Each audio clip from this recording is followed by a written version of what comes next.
چونکہ تیسری بار مؤخر ہوا اس کیس کا فیصلہ، آپ کے خیال میں یہ سیاسی وجوہات ہے یا قانونی؟ اور جس طرح کی بات ہو رہی ہے، علیمہ خان بھی کہہ رہی ہے کہ ہمت ہے تو فیصلہ سنا کر دکھائیں، حکومت کے لوگ بھی کہہ رہے ہیں کہ یہ جان بوجھ کر تاخیری حربے استعمال کیے جا رہے ہیں، جو عطا تارڑ کہہ رہے ہیں، تو آپ کے خیال میں محفوظ فیصلے میں تاخیر سے کس کو فائدہ ہو رہا ہے؟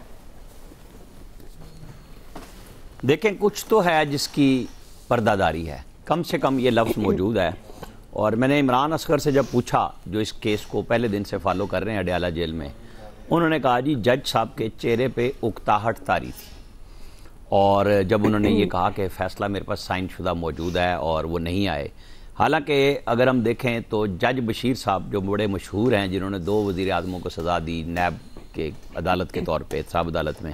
انہوں نے نواز شریف کو سزا دی جب وہ لندن تھے اور ریکویسٹ آئی تھی کہ کچھ دن رک جائیں،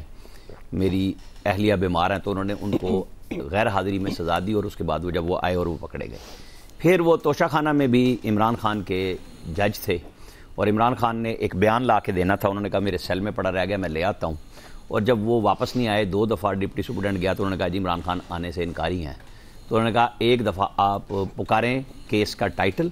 اور پھر آ جائیں، تو وہ احمد نے جا کے پکارا، آ گیا اور انہوں نے سزا سنا دی۔ لہذا یہ بات تو نہیں، میں صرف احتساب عدالت بات کر رہا ہوں کہ غیر حاضری میں سزا نہیں سنائی جا سکتی، یہ کام تو اسی اڈیالہ جیل میں بھی ہو چکا ہے۔ اسلام آباد کے احتساب عدالت کے جج، ویسے جج ایک ہی ہیں، کورٹس الگ الگ جگہوں پہ لگی ہوئی تھی، لہذا یہ تو نہیں کہا جا سکتا کہ پریسیڈنٹ نہیں ہے، یا جج صاحب ویٹ کرتے، اگر کیس رات تک چل سکتا ہے تو وہ ویٹ کرنا چاہیے تھا، نہ آتے۔ تو یہ آرگومنٹ مجھے تو سمجھ نہیں آ رہا کہ یہ ان کے نہ آنے کی وجہ سے۔ اچھا، اب کچھ پردہ داریاں ہیں، مجھے کسی نے کہا کہ جی لندن کی کوئی ڈیل ہو رہی ہے، تو میں نے جن لوگوں سے ڈیل ہو سکتی ہے ان سے براہ راست پوچھا، تو جواب لکھا ہوا آیا بگ نو، کہ کوئی ڈیل نہیں ہے۔ اچھا جی، اب ڈیل کون مانگ رہا ہے؟ تو وہ یہ ہے کہ 1.5 گھنٹہ میٹنگ ہوئی، علی امین گنڈا پور جو سی ایم کے پی ہیں، اپنی مذاکراتی کمیٹی کو بھی انتظار کروایا، اور انہوں نے عمران خان سے ملاقات کی۔ ظاہر ہے کہ وہ چاروں طرف جن کے بارے میں کہا جا رہا کہ وہ جا بھی رہے ہیں، آ بھی رہے ہیں، بیگم بشرا بھی ان کے ساتھ رابطے میں ہے، وہ خود بھی ملاقاتیں، اور کسی بھی پارٹی کے لیڈرز اگر کسی سے بھی ملتے ہیں کسی کیس میں، مجھے اس پہ کوئی اعتراض نہیں ہے کہ وہ کیوں ملتے ہیں یا نہیں ملتے ہیں، ہر بندہ اپنے فیملی کے لیے، اپنے لیڈر کے لیے بھاگتا ہے، جو علی امین بھی کر رہے ہیں اور بیگم بشرا بھی کر رہی ہیں۔ اب اصل ایشو یہ تھا کہ جب آپ نے ڈیٹ دے دی تھی، حالانکہ آپ کا یہ اعتراض بھی غلط تھا کہ میں پچھلی دفعہ جوڈیشل اس میں ٹریننگ میں تھا، تو وہ تو 23 دسمبر کو ہی طے ہو گیا تھا کہ 6 جنوری کو اگلی ٹریننگ ہے، 15 دن بعد، یہ بھی ہم نے خبر دی تھی اور بتایا تھا کہ یہ ٹریننگ 6 کو ہے، لہذا فیصلہ تو نہیں آئے گا۔ لیکن آج جو جواز دیکھ کے انہوں نے کہا میں اس لیے نہیں فیصلہ دے سکا تھا اور اب میں دینے آیا ہوں، تو ان کو یہ فیصلہ دینا چاہیے تھا۔ اسی لیے ہماری عدلیہ جو ہے نا ٹاپ سے نیچے میں ہے۔ یہ حرکتیں جب کاؤنٹ کرتے ہیں نا ججوں کے مزاج کی، کہ چاہے وہ اورنج ٹرین پہ 1 سال سٹے ہو اور پھر 9 مہینے تک فیصلہ محفوظ ہو، یا یہ فیصلہ تیسری دفعہ نہ سنایا جائے، تو جب وہ جو ڈیٹا اکٹھا ہوتا ہے کہ جی آپ انصاف کس طرح فراہم کر رہے ہیں، آپ بری کر رہے ہیں، آپ سزا دے رہے ہیں، آپ کا کام تھا آپ فیصلہ سنا دیتے، یہ جواز نہیں تھا، اور اسی وجہ سے یہ ساری چہم گوئیاں آئیں۔ ابھی میں دیکھ رہا تھا، کچھ میں نے ڈیٹا ایک اور نکالا، یہ جو ان کے ساتھ شریک ملزم ہیں مرزا شہزاد اکبر صاحب جو مفرور ہیں اس وقت، انہوں نے یہ کیبنٹ سے 3 دسمبر 2019 کو فیصلہ کرایا تھا کہ یہ پروسیڈنگ جو ہے، پروسیڈ جو آئی ہے ساری کی ساری، یہ فلاں اکاؤنٹ میں چلی جائے تاکہ جرمانہ دے دیں۔ لیکن اس کے 3 دن بعد انہوں نے ایک ٹویٹ کیا کہ ہم، میرے پاس اس وقت موجود ہے وہ ٹویٹ، کہ جی ہم سپریم کورٹ میں ایک اپیل کر رہے ہیں کہ یہ سارا پیسہ حکومت پاکستان کو فلاحی کاموں کے لیے دے دیں۔ ایک طرف وہ کہہ رہے ہیں کہ یہ پرائیویٹ ڈیولپر اور این سی اے کے درمیان میں معاہدہ تھا، حکومت پاکستان فریق نہیں تھی۔ جس دن کیبنٹ سے خفیہ معاہدہ کرایا اور اس کے منٹس باقاعدہ ایشو ہوئے، اس کے 3 دن بعد یہ حضرت صاحب ٹویٹ کر رہے ہیں کہ ہم نے پیسے مانگ لیے ہیں کہ فلاح کے لیے دے دے۔ پوری پی ٹی آئی کا بیانیہ یہ ہے کہ یہ تو تھے ہی ان کے پیسے جن کے پاس میں چلے گئے، جو بعد میں سپریم کورٹ نے حکومت پاکستان کے حوالے کر دیے۔ تو فیصلہ جو بھی آنا ہے اس کو اب انہوں نے دیا ہے، جمعے کی تاریخ دے دی ہے، 17 جنوری دے دی ہے، تو دے دیں فیصلہ۔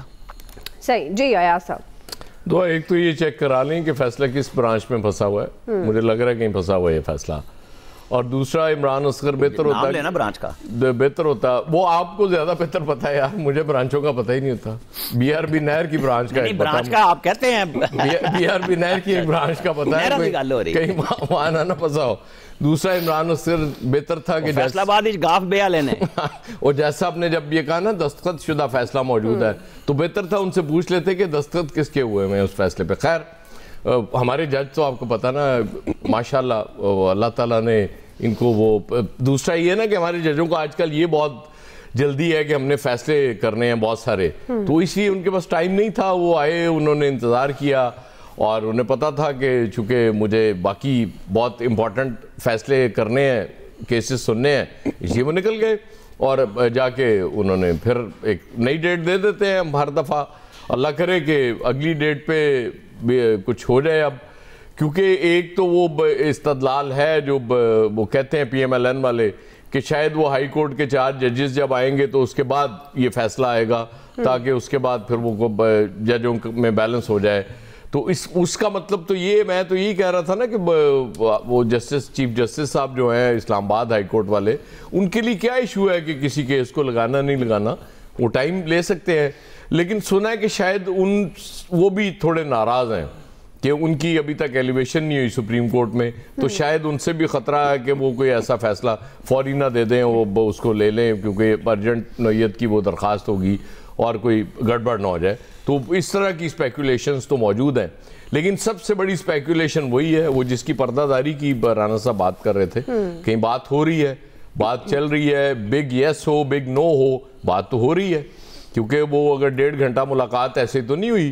کہ ظاہر ہے اس میں بہت سی چیزیں ڈسکس ہوئی ہوں گی, اور یہ ایک اس کی ریزن یہ بھی ہو سکتا ہے کہ فیصلہ ڈیلے ہوتا جا رہا ہے. بہرحال کھچڑی تو پک رہی ہے, اور اب دیکھتے ہیں کہ وہ